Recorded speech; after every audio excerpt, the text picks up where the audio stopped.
Okay, I'm going to go ahead and start it live.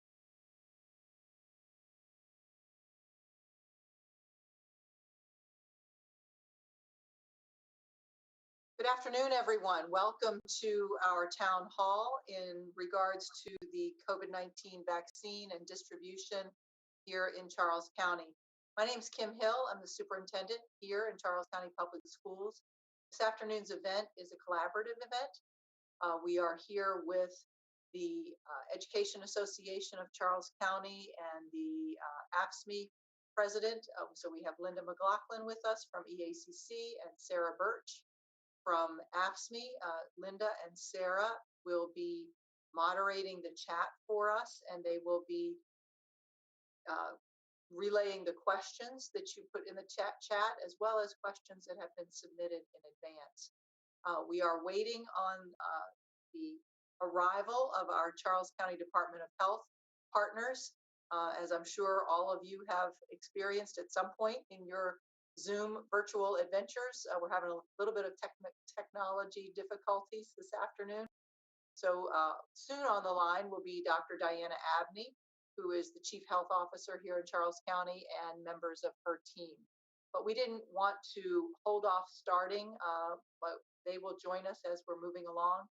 The first portion of our meeting is a presentation from the CCPS team. And so I'd like to thank the members of my team who are here and get us started, and then we'll move into the question and answer piece at the end of the presentation. So what we want to do today is to try to provide answers to you about the COVID-19 vaccine, and those answers will predominantly be coming from the medical experts at the Charles County Department of Health. We'll also be talking with you about plans for distribution and answer any questions that you have about that. I see that a phone call has joined us. Dr. Abney, is that you? Unmute. There you go. Yes, that's us. Okay, thank you. So Dr. Abney, if you would introduce yourself and the team that will be presenting today, and then I'll do the same, and then we'll get started with our part of the presentation and then pass it over to you. Hi, good afternoon. I'm Dr. Diana Abney, the Health Officer for Charles County Department of Health, and with me is Amber Starn, who is our epidemiologist, and she's actually going to present some slides for you. And also with me is Melanie Gardner, who is the head of our infectious disease program. And we have two other people who are in the room who are not scheduled to present. That is Linda Barnes, our acting director of nursing, and Mary Lilly is also with us. Great, thank you, Dr. Abney and team. And I think it's important for our community and all of our participants and listeners this afternoon to realize that the Charles County Public Schools and the Charles County Department of Health have been in daily contact with each other in one way or another since last March. We have worked hand in hand throughout this pandemic to manage the challenges that we've faced, as well as to come up with the standard operating procedures and guidelines under which we've operated.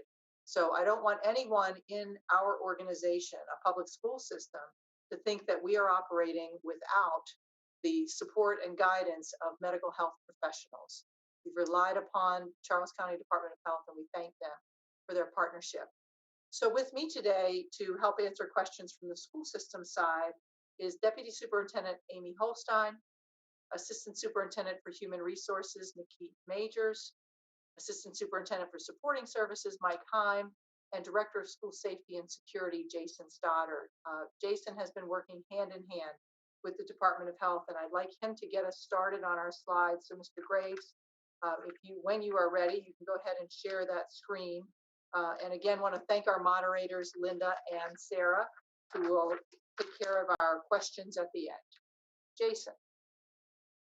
Good afternoon, everybody, and thanks for joining us. As we get the slides cut off, the first thing that we're going to go over is the updated standard operating procedures that were released today. They were sent to your principals today, as well as to members of the operations team and several other folks inside of the school system.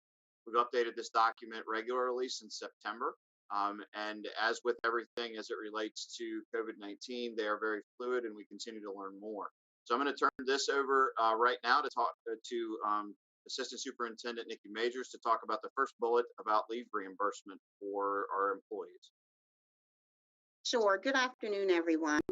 You might remember that last year, amidst the pandemic, the Families First Coronavirus Response Act was enacted and effective April 1st, 2020. And it, in essence, was paid emergency sick leave as well as an expansion to family medical leave to provide supports to individuals that were experiencing either positive COVID diagnosis or seeking testing because they weren't sure if they had contracted COVID, or in a situation where their doctor had asked them to isolate or quarantine for a period of time. And for all of us, we were under local, state order to isolate and quarantine. And as a result, there were schools and daycares that closed. And so parents had to be home with their dependents to provide care and supervise them in their virtual school. So this law was enacted to provide, again, support for individuals who were in those circumstances. The law actually sunset on December 31st of last year, so in 2020. But it's voluntary for an employer to continue to extend those supports to employees. And I'm happy to announce today that after consulting with executive leadership with PCPS, we've made the decision to voluntarily continue extending Family First Coronavirus Response Act supports to our employees. So as all of you know, if you through a contact tracing interview may have been exposed to a COVID positive person or actually test positive for COVID, that you need to self-report immediately. And we've had an email set up for some time, covid@ccboe.com, for that purpose. So if you, again, through a contact tracing interview have been exposed, then FFCRA offers you 80 hours, up to 80 hours of paid sick leave if you need to be off seeking diagnosis, or if you are actually ill or at home isolating. And one of the things that we've done consistently for employees who are eligible to telework is allowed you to do so 100%. But for others who are not able to telework because you're in a role that isn't eligible for telework, FFCRA will continue to support you. So if you've been exposed, those supports will be in place and they will continue. For someone who's tested positive, same thing, up to 80 hours, which is 10 days or 2 weeks of paid sick leave. And if you are in a role that is conducive to telework, we've allowed you to do so 100% of the time when you're required to isolate and or quarantine. For additional support in these circumstances, there are situations that we've come across in our time managing COVID where employees have actually at times exhausted leave. And so we want to further extend to individuals the opportunity to qualify for sick leave donations if they're caring for themselves or a family member, for example, who's seeking testing or becomes ill. With our families that are struggling because childcare is not available, daycares are closed, schools are closed, FFCRA leave is available for you as well still. We are extending that to you. We will continue that. And in the case of a childcare situation, you receive beyond those 80 hours up to 10 additional weeks. So we just wanted to share with you that we are voluntarily extending those supports to continue to provide our employees with what they need during this time. And one thing I will note is that we've had employees who've contacted us because they wanted to test for just peace of mind. Circumstances are always different and unique for each individual. But I just want to clarify for people that if you are seeking peace of mind testing, then you're required to use your personal leave. If we have not identified you as a possibly exposed individual through a contact tracing interview, peace of mind testing is something that you'd have to use your own leave for. So just wanted to give those quick updates on the extension of FFCRA. We continue to, of course, watch the Biden administration because additional remedies and supports may continue to be announced in the near future. Thank you, Ms. Majors. And in the latest SOP that was released today, you can find that information articulated on page 16 and on page 17 of the latest SOP. Additionally, in the newest SOP that was released today, we also included a section on universal precautions. We noticed that prior to today's update, we have not had any information on universal precautions. In addition, we also discussed the new variants that are being seen, and I'm sure our health department partners will discuss this a little bit further, but so far there's been 3 separate variants of the COVID-19 virus that have been identified. They are being surveilled currently in the state of Maryland. However, what they have noticed is that some do spread more quickly and more efficiently than others, but none are considered to be more deadly at this point in time, nor are they considered to be, we're seeing people get more sick as a result of the new variant.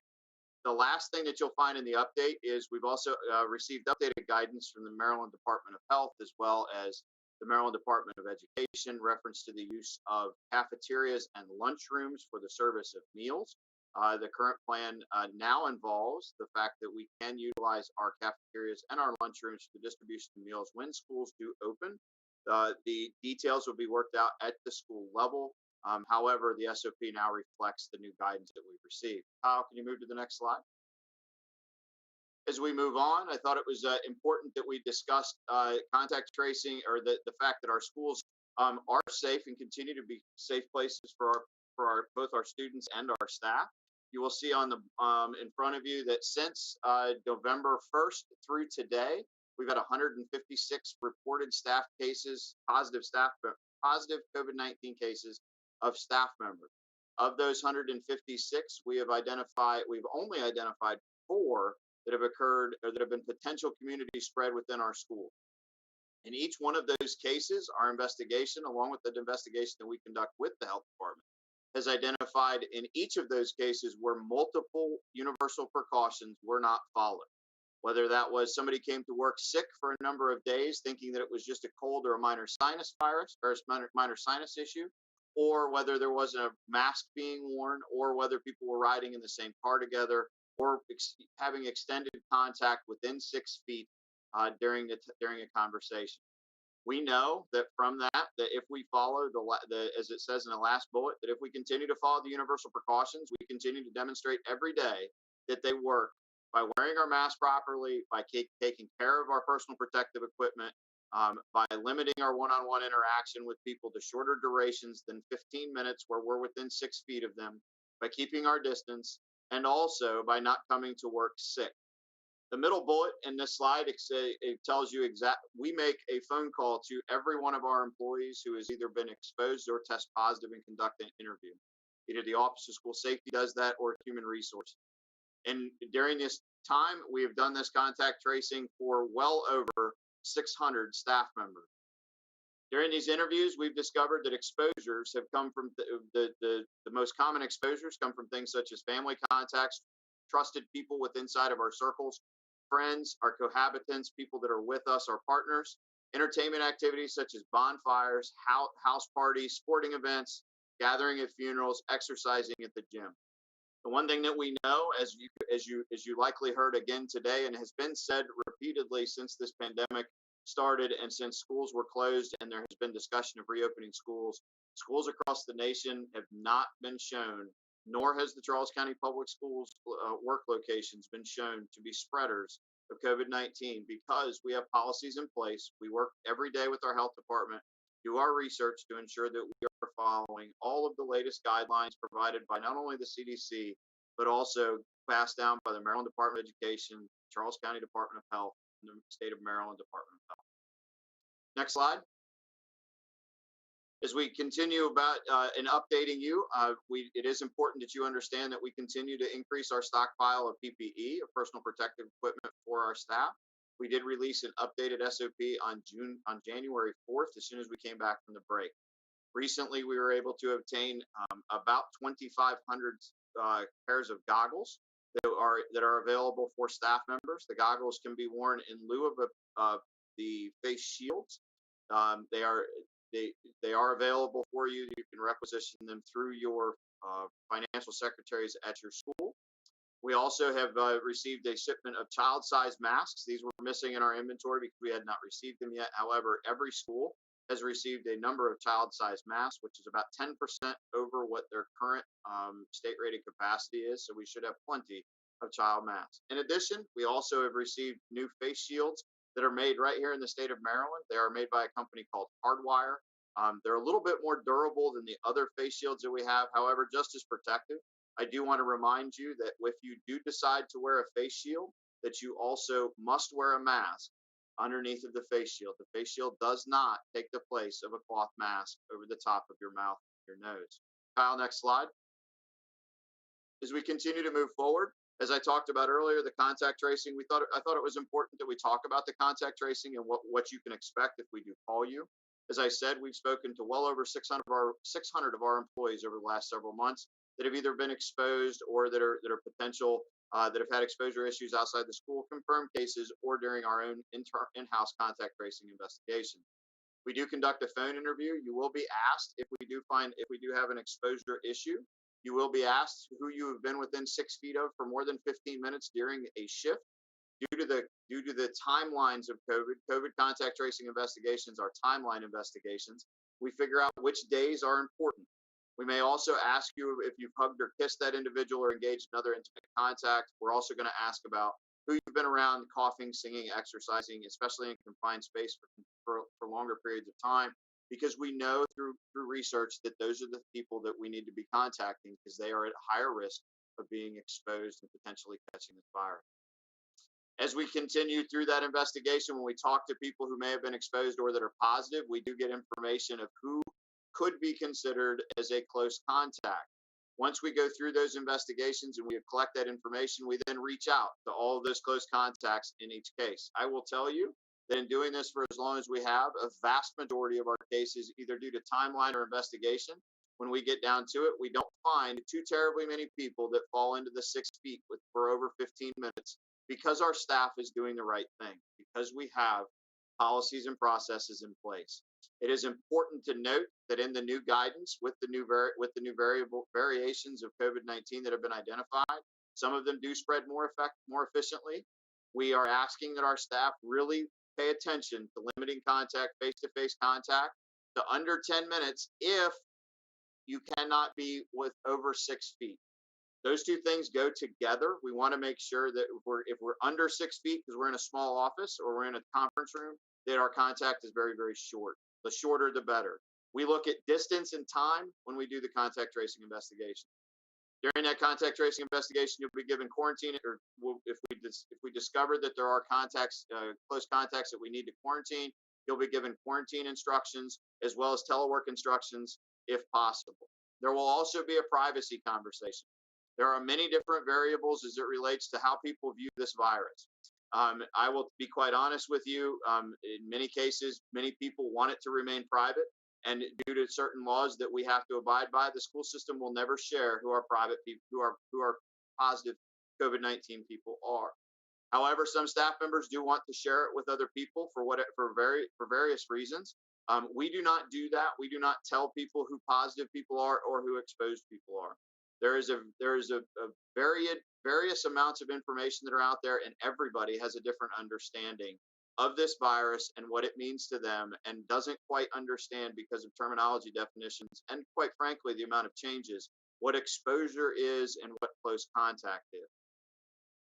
As we continue to move down, you'll notice that you cannot test out of quarantine. So let's give you an example. If you have an individual who's identified in a CCPS contact tracing investigation, and we place you on telework or in a quarantine status, and a week in, you go get a test and your test is negative. We do not allow you to test out of quarantine. You will stay in quarantine and on telework for 14 days. In the middle of December, the Centers for Disease Control changed their guidance as it related to contact tracing to 7 days and 10 days, depending on if you took a test after a known exposure. The Charles County Public Schools has remained and will remain at this point in time with a 14-day quarantine. We did not move to shorten the quarantine because we want to make sure that we're not only protecting our staff that are our staff and our students, and being as safe as a work environment as we possibly can. Kyle, next slide. Now the meat and potatoes of the discussion, we're going to talk about vaccine distribution. Please understand that as our wonderful partners, Dr. Abney and her team, begin to discuss vaccine distribution, this is the largest medical distribution in history, and this is a humongous lift. There will be bumps in the road, as we have seen and have been discussed in major news markets, as well as on social media. That is to be expected. Believe me when I tell you, we are all working together. As Dr. Hill said, we have daily conversations. The Charles County Health Department is solely responsible for the distribution of the vaccine. The Charles County Public Schools does not have a supply of vaccine. We do not distribute it. Our nurses are helping. However, everything is done under the guidance and the auspices of Charles County Department of Health. Once we receive information about our vaccine clinics or the dates, which we will have, which we know that the health department will give to us very, very soon, you will receive a notification on an all CCPS email that has multiple dates and multiple clinics for you to sign up for. The registration links will be included in that email, so you'll be able to sign up. We're going to give you multiple dates. We don't want to do it just one at a time because we really don't want to see some of the issues that have happened across other jurisdictions where systems have crashed, or where people are fighting for spots like they do for tickets to well-known rock concerts. The vaccine supply is currently the vaccine supply meets the demand. We do not decide the phases. The phases are decided by Governor Hogan. Governor Hogan placed educators and support staff in 1B. So everything that comes from that it comes from the governor. We understand that there's other jurisdictions and what they're doing. We're working with the Charles County Department of Health, and they'll talk more about that. The current vaccine supply can meet the demand for both series and the phases that we are currently in. We are currently in phase 1B. Next week, the governor has released the phase 1C. However, the vaccine supply remains steady, and they can provide both series. And currently, as it sits, the county is using the Moderna vaccine. There is it is important that everyone understands that there is no current vaccine for children, no currently approved vaccine for individuals under the age of 16, and there is no plan in place at this point to vaccinate children utilizing the current vaccines that are on the market. Kyle, next page. At this point, I will turn it over to Ms. Majors again to discuss this slide. Sure, just in anticipation of questions that we might get with regard to taking the vaccine. I know there's rumors out there, there's concerns related to side effects that one might experience if they do take the vaccine. You know, what do you do if you don't feel well or you become sick? And my question is, what would you ordinarily do when you don't feel well and you're sick? You stay home and you use your sick leave. So I just want to make sure that people understand that. And, you know, I think that just from talking with employees here that, you know, there's some concern and question around whether or not we as an employer are going to require you to take the vaccine. An employer can certainly mandate that their employees take it, but that's not our stance at CCPS. It is voluntary on your part if you decide that you want to seek vaccination. Certainly the public health authorities are encouraging it, but from our standpoint, it's a personal choice. We have not mandated it at this time, and we are not tracking who's actually receiving the vaccine. And I also suspect that people will have questions about accommodations if you already have one in place. And I just want to make sure you understand that there are two separate issues. The vaccination is not related to an ADA accommodation that you currently have in place. Jason, did you want to take the rest, or Dr. Hill?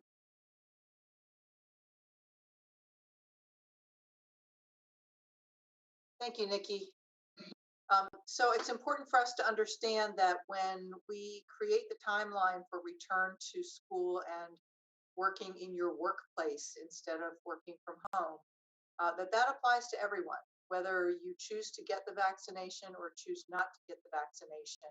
Once we have set that date, then the expectation is, unless you have some other accommodation through ADA or you are out on FMLA or some other sort of long-term leave, that all of our staff will be returning to their physical workplace. Vaccinations and return to work really are kind of two separate things. And so when we set that date, that will apply to all of our employees. We will be, and I anticipate there'll be questions, particularly after the governor's press conference this afternoon, about what our return to physical workplace dates are. And I am not ready to release those today. But as soon as they are ready, we will be releasing those so that you have time to prepare. I want to assure our staff that we will not, on a Monday, say everyone needs to be back in their physical workspace Tuesday. That is not reasonable, and that is not the way we treat our staff. But there will be a set date and time, and we will expect everyone to be back at their physical workspace. When we return to our physical workspaces, whether or not you have been vaccinated, masking and all of those universal precautions that Jason Stoddard has already described, and I'm sure our health department folks will describe also, will be maintained. There is no end in sight to the universal precautions that will be in place in Charles County Public Schools. Next slide, please, Kyle. I'm going to turn this over now to Dr. Abney and Ms. Starn. It looks like Ms. Starn will go from here.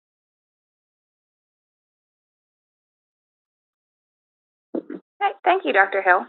As I mentioned before, I'm Amber Starn, and I'm the epidemiologist at the health department. My job really focuses on monitoring and calculating all of those data and statistics that you see related to COVID-19. Can I have the next slide? We know there's a lot of data and a lot of numbers that are out there right now. Today, I'm just going to talk a little bit about what that data means. All that data always has a story. There's a narrative and a reason behind what we're seeing each day, and how I use that data to help make decisions in real time for the county. As of today, there are 7,412 confirmed cases of COVID-19 in Charles County since this pandemic began in March.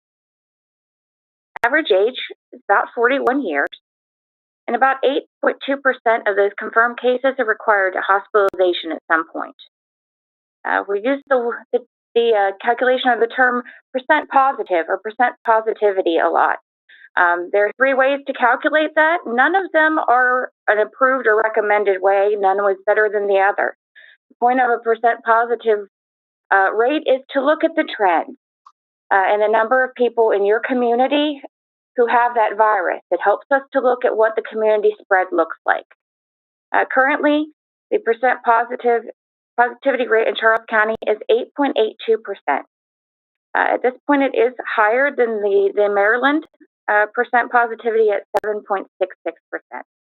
Another term we hear often is the case rate, and that is a calculation to look at what the new infection, what is the rate of new infections or new cases within your community.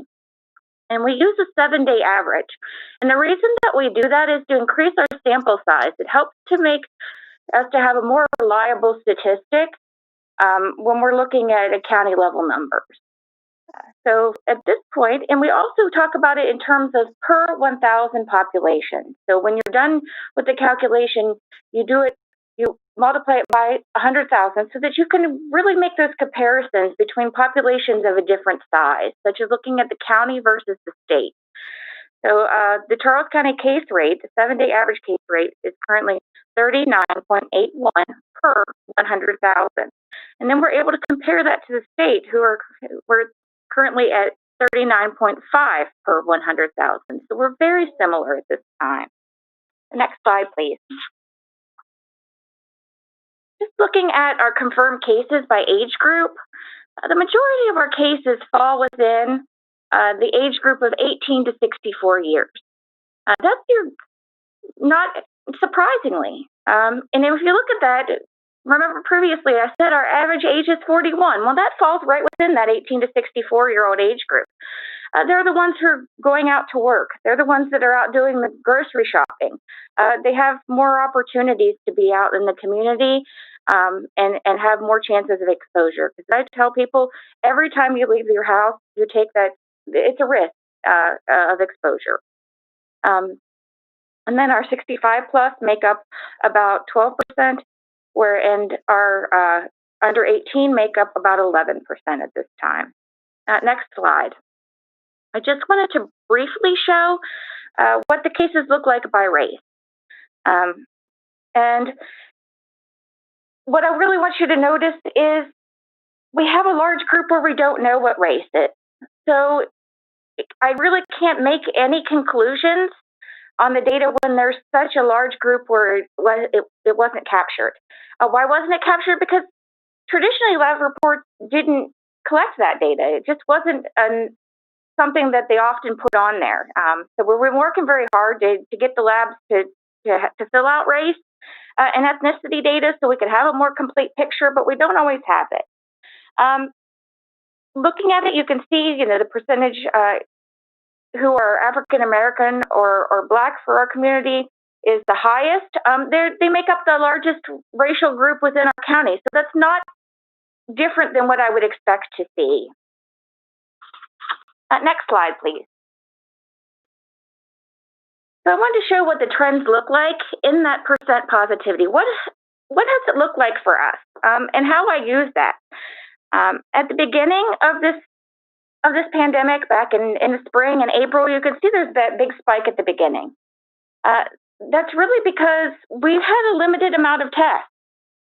So only the people that were being tested at that time were the people who were sick that we really thought would have actually had it. So, of course, there was a higher percentage of people who got a test who turned out positive. As we got to the summer and we had more tests available, then the percent positivity went down because we were able to test more of our community. So we got a more accurate picture of what it actually looks like within Charles County. You'll see those spikes going up in November, and we had a little one again when it got to December. We know people, as it gets cold, we knew that people would be indoors more often.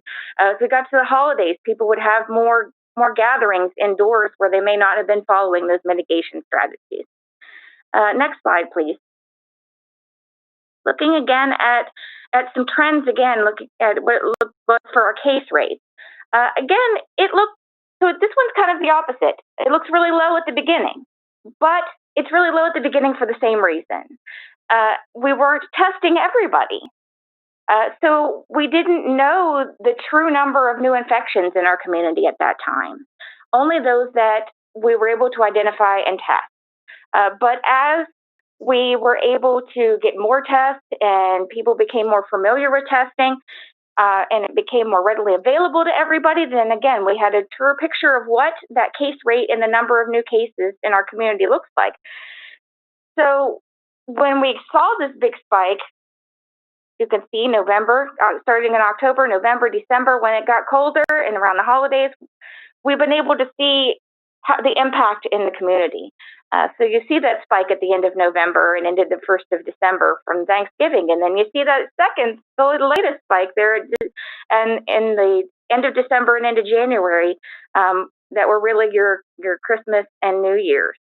And we're starting to go down again, seeing that decrease in the case rate now that the holidays are over. Next slide, please.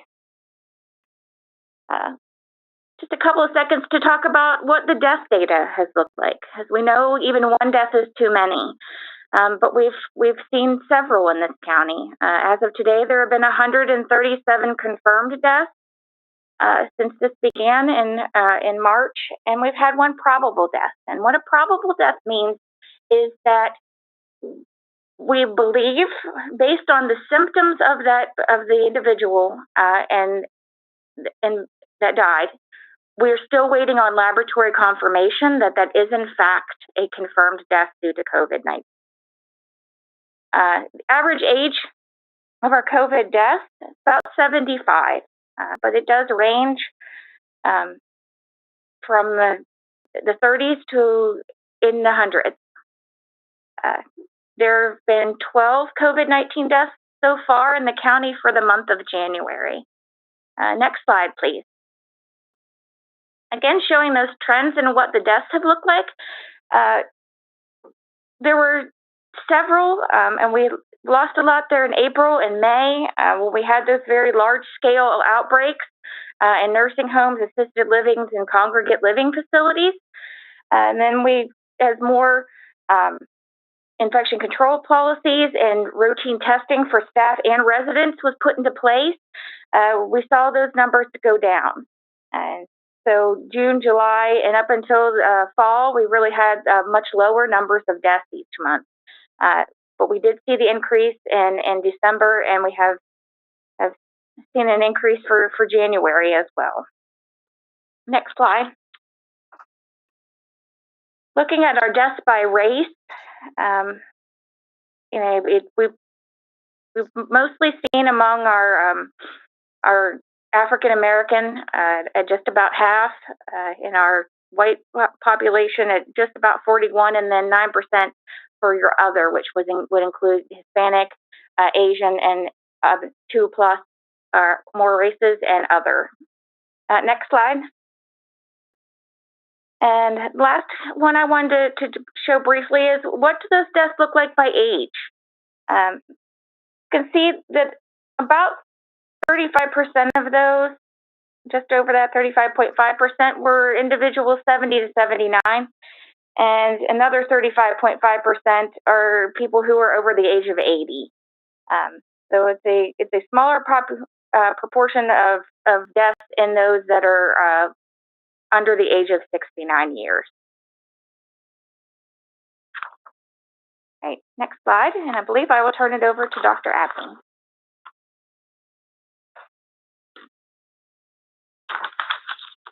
Thank you, Amber. You can go past my title slide if you don't mind. So what you see here under what is a coronavirus, on the right you see the picture that most of us are used to seeing, which is actually an artist's depiction. On the left, you actually see what a coronavirus looks like through an electron microscope. And as you probably have heard, it got its name because it looks like a crown. And you can see the crown a little bit better if you look at the one on the left.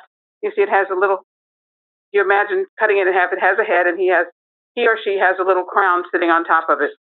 And the crown is kind of like a key. So what that crown does is it helps the virus get into your cell so it can do its dastardly work. And that's important to remember. Next slide, please. So how does our vaccine fight the coronavirus? So we're using messenger RNA, which is mRNA. What it does is it sends a little messenger and it teaches your body how to fight the coronavirus. And if you look over at the depiction on the right, you'll see those little small circles on the top. Inside of there, that little wiggle is the messenger RNA. It attaches to the cell, goes inside the cell. And what it does is it instructs your body to make what looks like that crown. And then those crowns gather together and they migrate out to the edge, which you see at the bottom. You see them sticking out of the edge. And your body will then say, this is not something I know. This is not me. And since it's foreign, your body will make antibodies to it and to try to fight it off. And sometimes you can tell that's happening because you have the little soreness in your arm, or you might have a little low-grade fever. That's your body doing its immune response.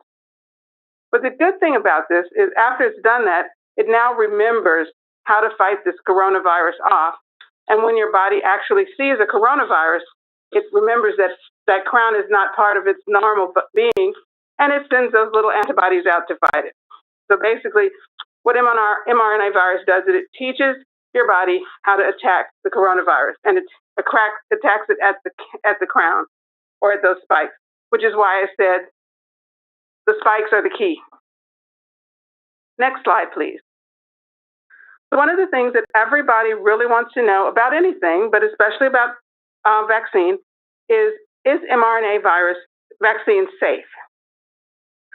So people worry because it seems like, why, my goodness, this came about so quickly. And it had a tragic name. It was called Operation Warp Speed, which makes it seem like it was even that much faster. But what you need to understand is this is technology that had been being developed for over a decade. And we learned from some of the epidemics that were with other coronaviruses, the SARS epidemic that was in 2002, and the MERS epidemic that was in 2012. And the reason that we could develop it now and we're able to do it is because this was a global pandemic. And so vaccine manufacturers were willing to push together and spend a great amount of their time on it. And investors and the governments were willing to put money into the process. So it actually really was, we were able to cut down the time it took to go from one step to the other. So is it safe? People ask, well, since it's going in my body, can it change my cell because it has RNA? The answer is no, it can't change your cell. It's not going to get into your DNA and make any changes. Can it give me an infection? Can it infect me with the virus? The answer again is no. It does not have a part of the virus. It will not change you. It will not turn you or your cells into making the virus. It only makes the crown, that little piece, that little spike on the crown. And unlike some other viruses, it is not a weakened or attenuated form of the virus. So it doesn't have any live virus in it.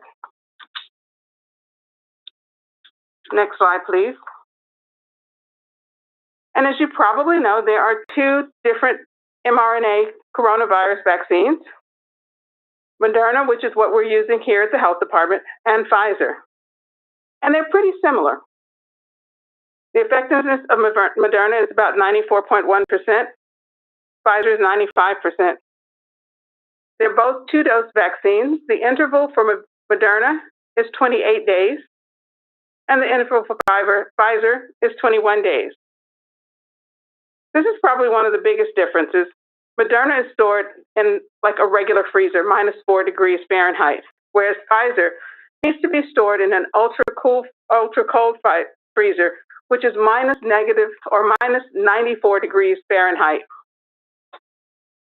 As I think Jason said, there's a difference in the age group that can get it. Moderna needs to be given to people who are greater than or equal to 18 years of age, whereas Pfizer has been tested down to the age of 16, so people who are 16 and older may have the Pfizer vaccine. Both of them had similar test size in their trials, and both of them had a racial and ethnic diversity, which is something that in the past sometimes vaccines didn't have. Now, they didn't have children, and people ask, well, what about children? When will children get the vaccines? That remains to be seen. But generally what happens is we test vaccines first in adults, and then we eventually test them in children. Next slide, please. So what are the side effects? So the side effects at the site of the vaccine are pain, sometimes some swelling or some redness. And again, let me remind you, that's your body doing its job. It's making its immune response and learning how to fight off the virus. And then you can have systemic responses or side effects, which are fever, chills, tiredness, or headache. These symptoms usually only last from about 2 to 3 days, and they're usually pretty mild. Some people may have enough fever or may feel bad enough or tired enough that they may feel they need to take 1 or 2 days off from work. And some people's arm may hurt a little more than others. But if your symptoms seem to be severe, or if they're lasting longer than about 3 days, you should see your medical provider. Next slide, next slide, please. If when you get the vaccine, you have symptoms that are the same as the COVID symptoms, those are not normal side effects of the vaccine. So if you have severe fever and chills that last a long time, cough, difficulty breathing or shortness of breath, extreme fatigue, a lot of muscle aches and body aches, severe headache, especially the loss of taste or smell, sore throat, congestion, runny nose, vomiting, diarrhea, and nausea, those are more likely to be COVID symptoms, and you should consult your healthcare provider. You should probably get a COVID test, and you should quarantine yourself until you find out what's going on. Now you'd say, well, how come I might be having those symptoms? Well, you could have already been infected before the day that you got your vaccine. So your vaccine didn't have time to make your antibodies before your body was already being infected. Next slide, please. Let's talk now a little bit about COVID vaccine and allergic reactions. There's some positive, some hard do nots, some do's, and some consult your physician and talk to them about it. So if you had your first dose and you had a severe allergic reaction, an anaphylactic reaction, one that requires you to go to the emergency room, one that requires you to have epinephrine, you should not take a second dose. If you're allergic to any of the components of the vaccine, most common ones that people would be allergic to are polyethylene glycol or polysorbate. Polyethylene glycol is sometimes called PEG. So if you have an allergy, a severe allergy to any of the vaccine's components, you should not take the vaccine. That's a hard do not. If you have other allergies, food allergies, environmental allergies, allergies that are not related to vaccines or other injectable medicines, then you may take the vaccine. You may have to be watched longer than the person who doesn't have those, just to watch you for signs of an allergic reaction, but you may take the vaccine. If you've ever had an immediate allergic reaction to any vaccine or to an injectable therapy, you should discuss with your physician and let them help you make the decision about whether or not you should get COVID-19 vaccine. Next slide, please. So what about pregnancy and lactation? Pregnancy was not one of the things, and lactation were not one of the things that they studied during the vaccine. However, in the greater than 70,000 people who were tested with the two vaccines, it is very likely that some people either were pregnant and did not know it when they got their vaccine, became pregnant during the study phase,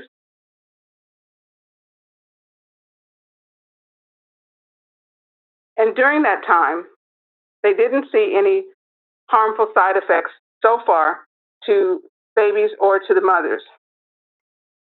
The CDC, though, recommends that women who are pregnant or are considering pregnant or who are lactating consult with their physician and talk about what the risks and the benefits are of getting the COVID vaccine. And then that person, along with the advice of their physician, can make their own informed decision. It is important to know that there are some benefits to getting the COVID vaccine, because we know that people who are pregnant can often have more severe have more severe cases of the virus. The bottom line, though, is we didn't do specific studies looking at pregnancy or lactation, so it is a decision that you should make after consultation with your physician. What about people who have underlying conditions? People who have underlying conditions might be at risk for significant disease and significant morbidity or mortality from COVID vaccines. So because of that, they actually should get the vaccine. They should again talk to their doctor. He or she may suggest that they get it in one of the earlier groups because of their particular illness. People also ask about certain illnesses, like what if you have a weakened immune system, or if you're on immune suppressants. Again, I always say if you have something that's particular to you, you should speak with your physician and make a decision. But the usual decision is yes, with those conditions, you should get the vaccine, because you'd also be more at risk for COVID. So I think somebody actually touched on the next one. If you'll turn to the next page, please. Do you have to still follow the mitigation activities or guidelines if you've been vaccinated? And the answer is a resounding yes. You still have to wear a mask. You still have to social distance. You still have to wash your hands. Or as I used like to say, you still have to follow the 3 W's. Wear your mask, watch your distance, and wash your hands. You should avoid large gatherings, quarantine after exposure, avoid unnecessary travel, and follow any workplace guidance that you have. And the reason for this is there is not just one way for us to prevent the spread of this virus. We have to use everything that we have in our, I was about to say everything we have in our quiver. Anyway, we have to use everything we have at our disposal. So we have to have vaccine. We have to have our mitigation methods. And we have to use basically some common sense about what we do and what responsibility that we take for our own actions. That's it for me.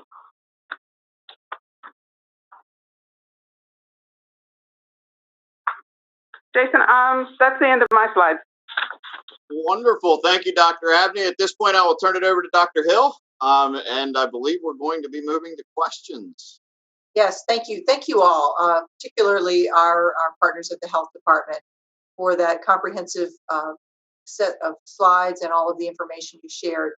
So I'm going to turn this over to Ms. McLaughlin and Ms. Birch to ask questions, and then we will do our best to answer them.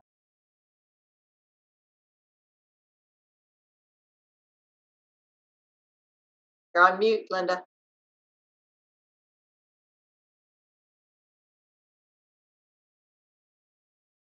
Ms. Birch is Dr. Hill, while she's, excuse me, it's Dr. Abney.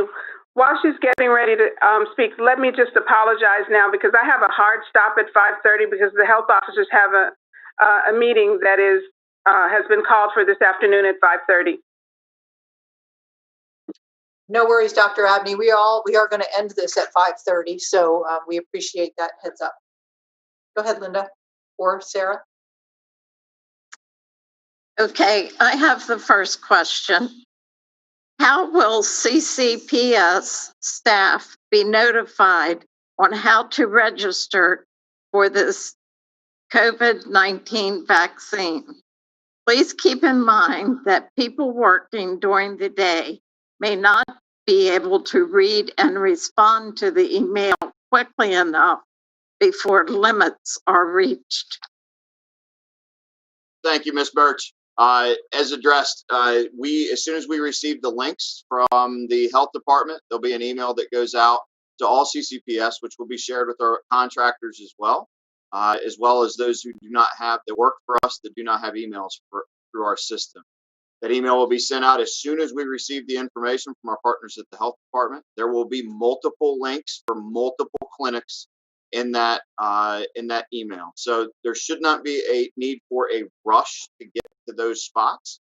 The health department is ramping up their efforts, I believe. And Dr. Abney, I know my bestest of friend Mary Lily is in the room with you, but I think they're at 1,280 appointments per day at this point.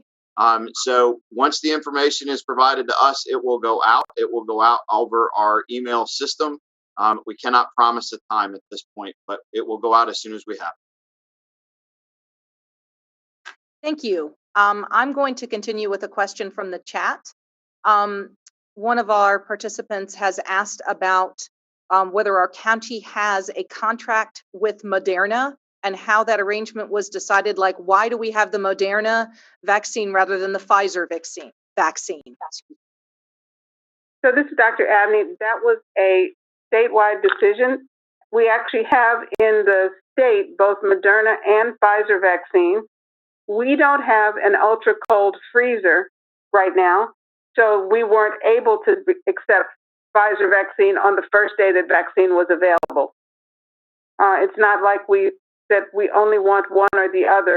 It's what what was available through the state and what we had the capability to store.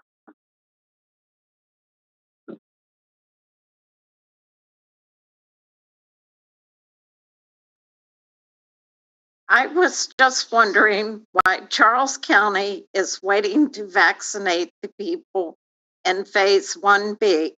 unlike other counties that have a lower positivity rate than Charles County? Actually, we are already vaccinating people who are in 1B, and we will continue to vaccinate people in 1B even when we start 1C. Once we move to a different phase, it does not mean that we immediately close the doors to the people of the previous phase. Thank you. The next question in the chat is, I am assuming about reopening with the vaccine in mind. Are we still waiting for the numbers to drop less? So I'll start with that one. We are going to stay within the Maryland Department of Health guidelines, but I think if you read that document carefully, the COVID-19 guidance for schools, the 5% is a guideline. It is not a hard and fast rule.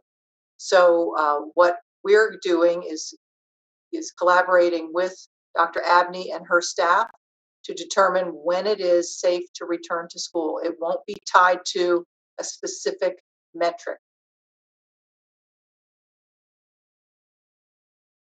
The next question. Once the vaccine is offered to staff, will they be required to report to the building? And if so, when? Will staff be allowed to refuse the vaccination and refuse to report to work? Or will staff be required to report to work 7 days after being given the opportunity for the second inoculation?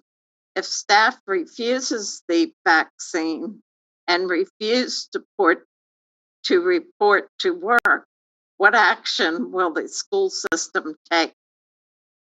I'm going to start, and then Ms. Majors, if you'll jump in as soon as I finish. So first of all, I think it's important to understand that the return to school date and the vaccination status are two separate things. They are not related. So we will be working with the health department and our Board of Education to come up with a reopening date where we expect every employee to come back to physically work in their physical work buildings. That is, except, as I said earlier, those folks who already have an ADA accommodation or who have an FMLA need and that sort of thing. As far as folks who say, I'm not going to get the vaccination and I'm not going to come back to work, that becomes an employee discipline issue. And I'll let Mrs. Right. Majors take over from there. That is the simple answer.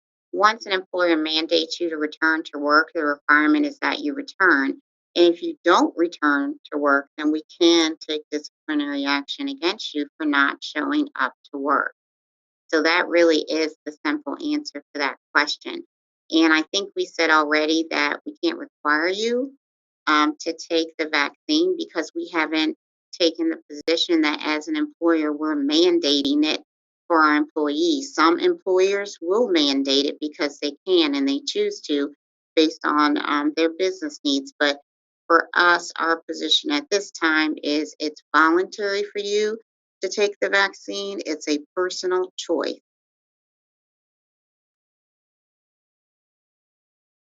Thank you. I have another question about the timeline. I know this was covered in the PowerPoint, but what is the timeline from the time we get the first vaccine and the second? Is there an allotted time that patients should get the second dose? And additionally, how long after the second dose does it take to gain the 95% immunity? Okay, while we have Moderna, since we're only using Moderna here at the health department, it's 28 days afterwards. Now, 28 days is not like it has to be exactly 28 days to the hour. So if you happen to be someone whose 28th day falls on a Sunday and there is not a clinic on a Sunday, it'll be on the next available clinic day, not unlike other vaccines that your children in the school system have had. I forgot the rest of the question, I'm sorry. Oh, how long after the second one? I don't think you can say a hard fast, it'll be on day 22 after the second one, but by about 4 weeks after 3 to 4 weeks after the second dose, you're up to the 95%. And that's somewhat dependent on the person whose body is responding to the vaccine. Thank you But very do remember that once you have any vaccine on board, about 14 days after you have any vaccine on board, you're starting to have some antibodies and you're having some available or enhanced availability to fight off the virus.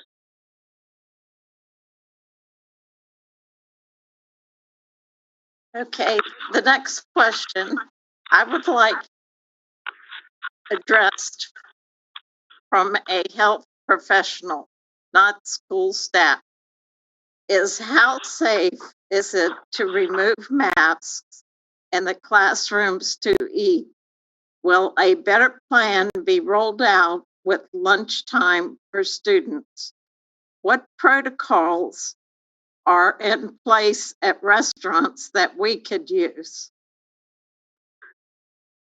So it is safe to remove your mask when you're eating and drinking. And in fact, the protocol is very similar to the protocol that is in restaurants now. In restaurants, you're allowed to remove your mask when you're eating or drinking.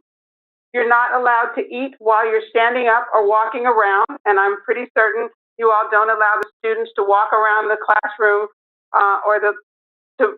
and go and visit each other's desks while they're eating. So that is also consistent with what restaurants do. So it's not very different at all from what happens in restaurants. One of the other things that happens is the desks are already placed at a distance of, I would assume, 6 feet. So you're keeping the distance that we ask restaurateurs to keep their tables. So it's very much in line with what is done in restaurants. So it is indeed safe for them to take off their mask. After they finish eating and drinking, they should return to wearing their mask.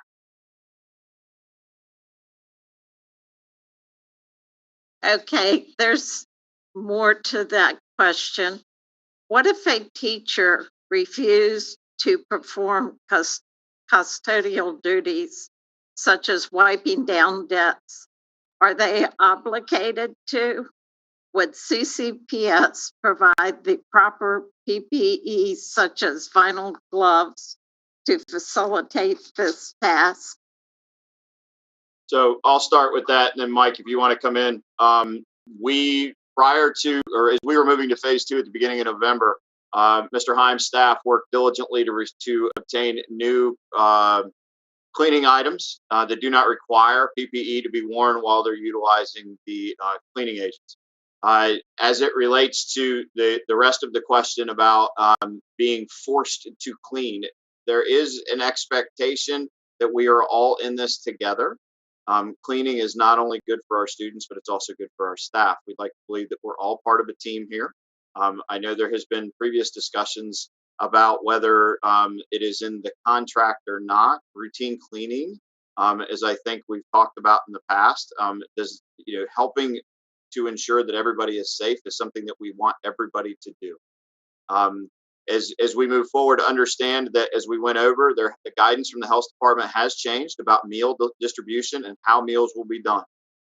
So as we move forward in this specific question that we're talking about, a lot of that has changed.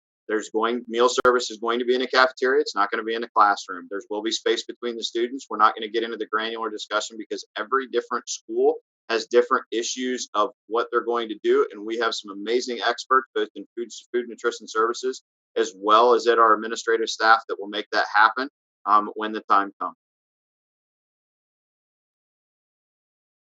Thank you. There's one more part to this question. Some schools in Nova and others across the country are providing plexiglass barriers around students' desks and at other reading tables or other places where students are in close proximity to each other. Why not CCPS? We continue to have ongoing discussions about the installation of plexiglass.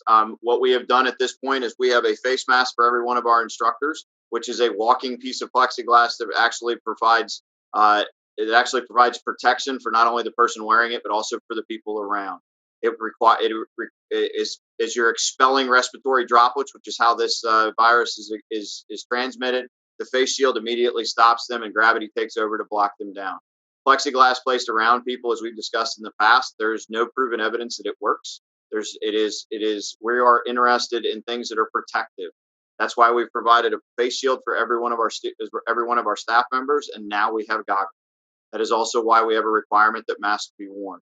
We'll continue as new research comes out and is learned. We will continue to have further discussions about the installation of plexiglass. Yes, we have installed plexiglass in certain places, and that installation occurred before we had face shields and goggles. So that is the answer to that question that is going to come about, well, they're in certain places. Yes, they are, but we have not installed new in quite some time. Thank you very much. The next question is about a time frame. Is there a time frame of when employees can expect the email to sign up for vaccination time and date? As soon as the logistics are worked out, understand that this is a heavy lift for everyone.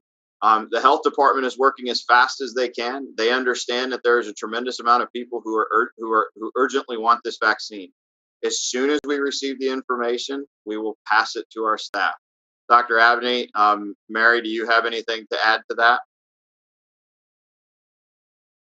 So let me assure you that we've actually, with every clinic, increased the number of patients that clients that we've been able to vaccinate. So we are, as Mr. Stoddard said, we are quite aware of what a heavy lift this is. We are quite aware of how much people want to get the vaccine, and we are truly doing everything in our capability to move up the amount of vaccines we're giving and the number of days that we're giving it. But it does take a while. And we will, as soon as we have, as Mr. Stoddard said, as soon as we have the logistics for your getting your vaccines, we will share those links with Mr. Stoddard. The next question is from a teacher that wants to know if they will get the vaccine through Charles County, even if they live in Calvert County. The answer to that is yes, you can get the vaccine in Charles County if you work in Charles County or if you live in Charles County. So you can certainly get the vaccine here in Charles County. If you choose to get it in Calvert County, which is where you live, you also have that option. And truthfully, the governor has said to us that we should vaccinate any comers from anywhere as long as they're in the phase that we're in. But we're trying to get people to get vaccinated close to home so other people can get vaccinated close to their home or their workplace. Short answer is yes, you can get it in Charles County.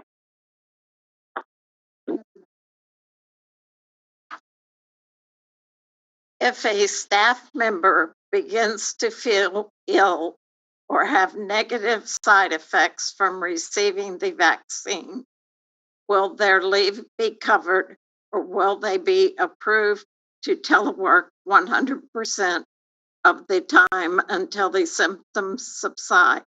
Since many vaccine receivers have mentioned mild side effects, such as fever and chills, what will be the policy for reporting to work if those symptoms appear? We spoke to this earlier. If an individual is not feeling well after taking the vaccine, they would do what they would normally do when they're not feeling well, and that's take sick leave.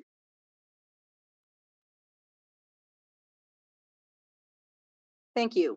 Our next question is, do we have to reapply for phase 2 if we already have an ADA accommodation after we get the vaccine? So again, the vaccine is separate and apart from a workplace accommodation. So I assume this individual has maybe a workplace accommodation for phase 1 only.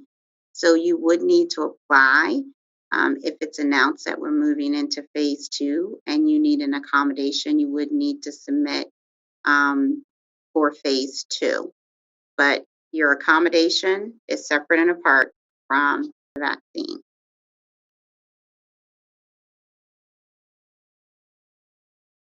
The vaccine only protects teachers and staff.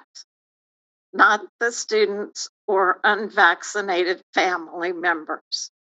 Is there a plan in place to educate the public about this? So let me start by saying the vaccine does also help protect your family members, just like when you wear your mask and when you use your social distancing and when you wash your hands, you are also protecting your family members.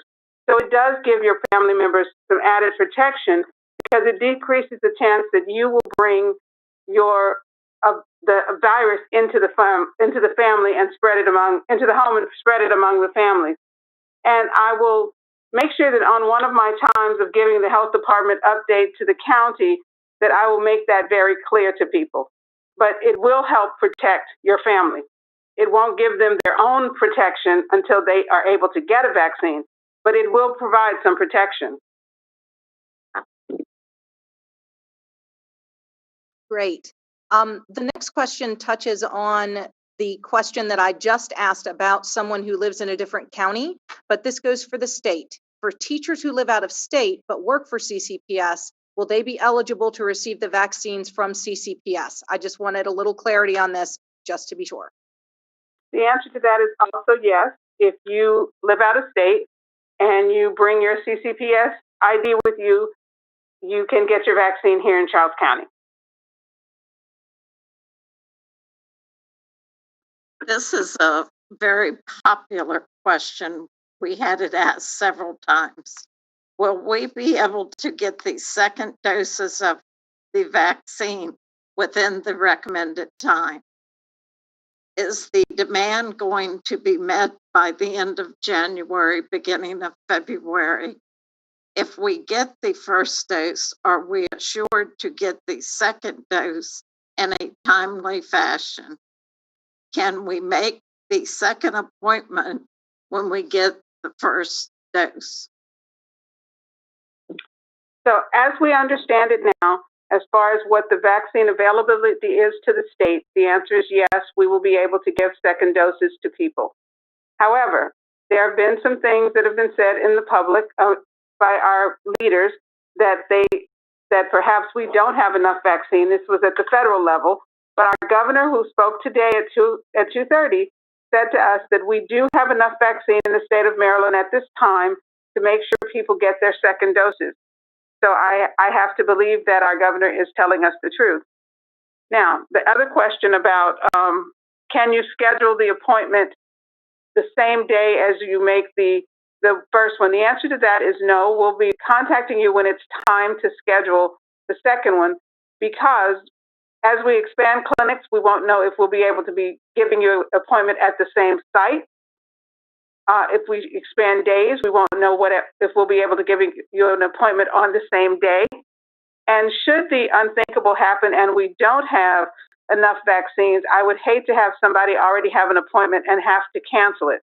I don't expect that to happen after what the governor said today, but I would rather, and we're going to have you get a new link when it's time for the second dose. The next question is about the Moderna vaccine and how long it lasts. Once you get the vaccine, are you good forever? So as this is a new vaccine, that is not an answer that we know at this point. We thought years ago that your pertussis vaccine, your whooping cough vaccine, lasted forever, that you had forever immunity. We also thought that if you had whooping cough naturally, you had forever immunity. And what we found over time is that as you got older, your immunity waned. So time will be the way for us to know the answer to that. Unfortunately, we don't know that at this time. But let me just say, that is exactly why when people study vaccines and they release them either under an emergency use authorization or once they have full FDA approval, that people continue to study the vaccine. They don't just say, okay, it's been approved or it's got an authorization, we're not going to look at it anymore. They continue to look at it, and the people who were in the original studies come in and get questionnaires asked of them, and they get blood draws, to see. So we're looking to see and to make sure that immunity is staying, or finding out if we have to boost them, or if maybe we only have to give one shot. HPV is a good example of that. We now know that if you get your first one before you turn 15, you don't need 3 doses. You only have to get 2 doses. And we found that out because we were continuing to surveil the people who were in the original studies.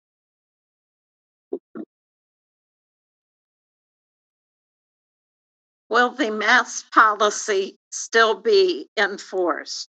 If children cannot be vaccinated, how will spread be prevented once they are back in the buildings? It will be hard to ensure that hundreds of students keep their masks on and social distance at all times.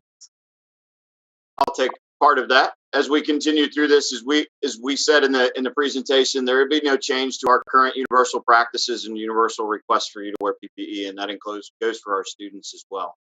As we've moved into this pandemic, I think that we need to make sure that we're also having a discussion about the fact that our children are also at this point used to wearing masks. A majority of them are out and about. For those of you who have young children, you'll know that they likely are the ones who remind you all the time to put your mask on, just like your seatbelt. So we must give credit where credit is due about how our children, for the most part, are also involved in this pandemic.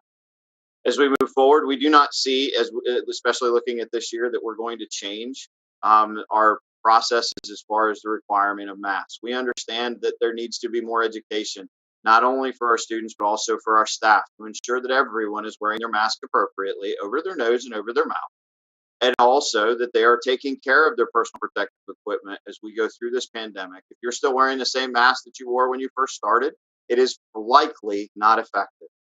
So as we continue through this, we continue to learn. None of our universal precautions are going to change with the advent of the vaccine. We're going to do our best. We have seen throughout the entire United States, for those of you, for those school systems who have been over, that as it has been said, schools have not been spreaders of this virus because we have policies and procedures in place, and we will continue to have those policies and procedures in place until the public health officials tell us that we can go back to what we knew was normal prior to March 12th when we closed school. The next question is about pre-registration for the vaccine. If we already pre-registered for a vaccine through the county health department website, will we get vaccinated sooner?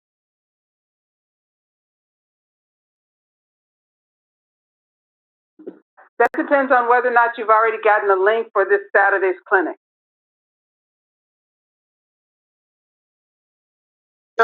Generally, though, what I would say is, if you've already pre-registered for a clinic now, let's assume that maybe you have, you're also an emergency preparedness person or an EMS type person, and you've already pre-registered for one,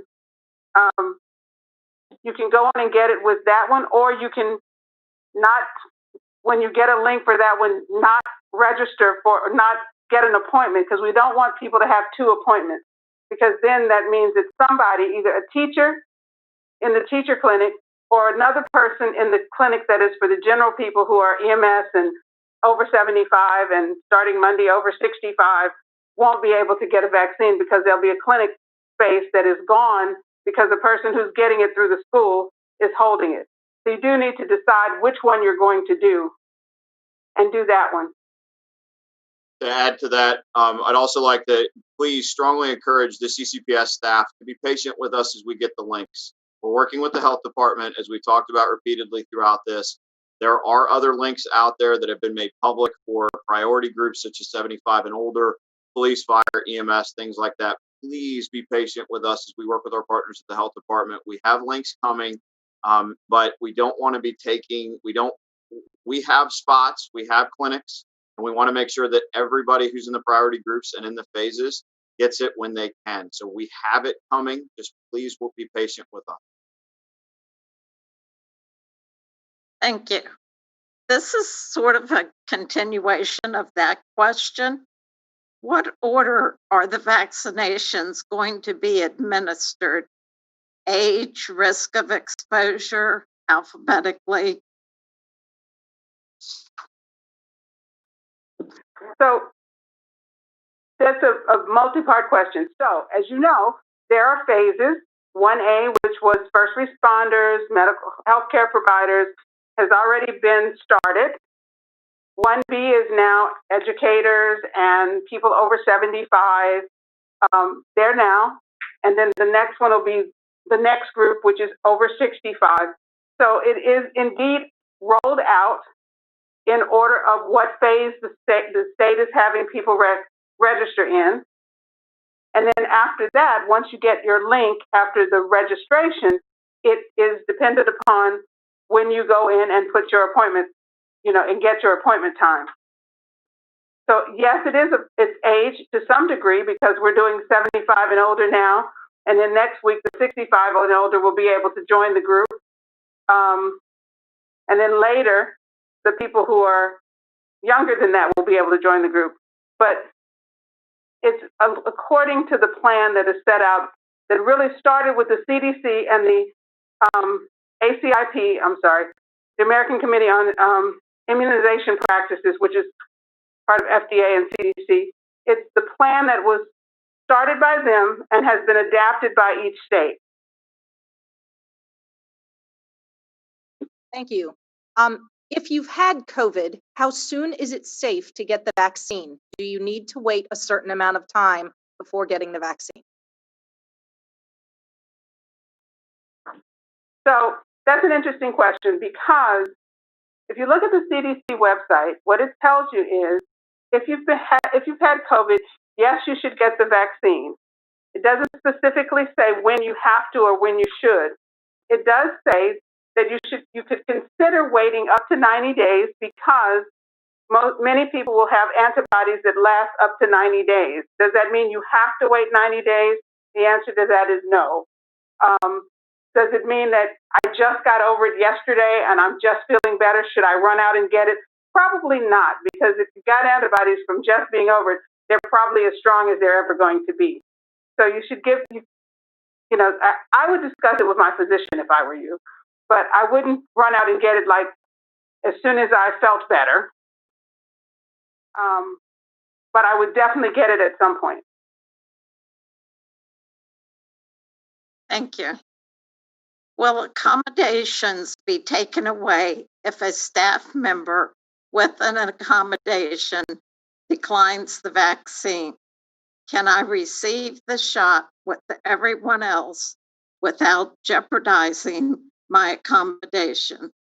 What consideration and/or accommodations will be offered to school staff who cannot get the vaccine? I am not speaking of individuals who choose not to get it, but rather those who have been advised by the CDC and/or their own medical providers not to get the vaccine. So there's a lot of questions in there, but I think Dr. Abney spoke earlier that there will be some individuals who, for medical reasons, are advised by their treating physician not to take the vaccine, such as pregnant women, women who might be nursing, or women who are interested in becoming pregnant. Again, the vaccination is separate from an accommodation. I think I heard that in the question. So your accommodation is not going to be jeopardized if you decide to take the vaccine or not decide to take the vaccine. I hope I answered parts of that question.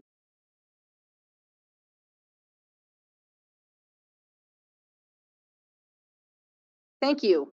The next question is, if you get the vaccine, can you still spread the virus to others? So again, another good question. And to some degree, the jury's a little bit out on that. So let me give you a couple of examples.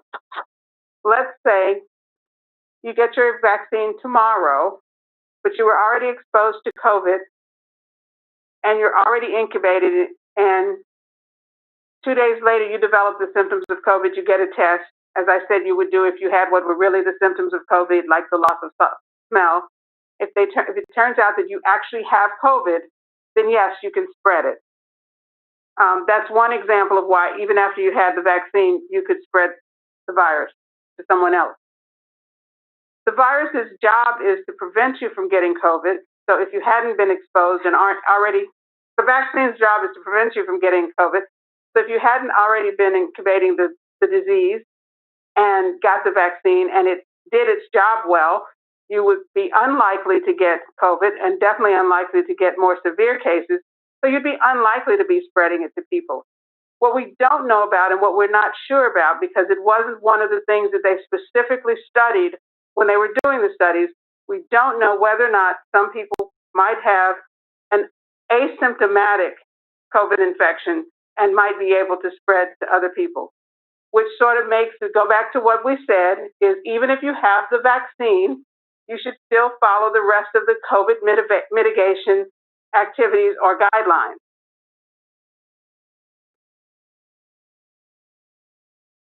Thank you very much, Dr. Abney. Dr. Hill? Thank you, Ms. McLaughlin. Ms. Birch did a great job of sharing the questions, and I appreciate all of our team as well as Dr. Abney, you and your team, for fielding those questions. I think our biggest concern is when will we be able to start these clinics? And we are all working very hard to make that sooner rather than later.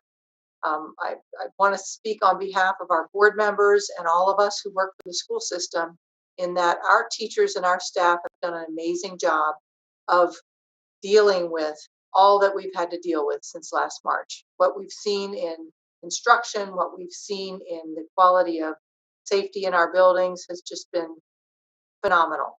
And I want to say thank you to all of you who have stepped up and done difficult work under difficult conditions.